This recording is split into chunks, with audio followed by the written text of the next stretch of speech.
আয়াত হ্যাঁ মাম্মা কি দিছো? বলি এই আমি এটা দিছি। এগুলো হ্যাঁ সুন্দর। আয়াতের গুলো কিন্তু ভালোই হয়েছে, কিন্তু একটু লাগিয়ে লাগিয়ে গেছে ওই পাশের গুলো। বড়ি দিচ্ছ? কে খাবে তোমার বড়ি? আমি খাবো। তুমি খাবা?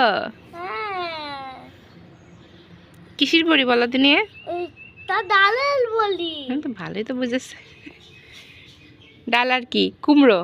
হ্যাঁ ডালের গুলো ডালের দাও আর একটা দাও দেখি কিরকম করে দিচ্ছে। দাও আর একটা মো। কিন্তু আমার কাছে আটা না। এই যে আটা আছে দাও। আমার আপি আমাকে দিয়েছে। দাও আটা দাও। আমার আপিও দিয়েছে, কিন্তু আমার আপিকে দেখতে চান? না না চাই তোমার হাত না। আর একটু বেশি করে নাও মা। অনেক আছে।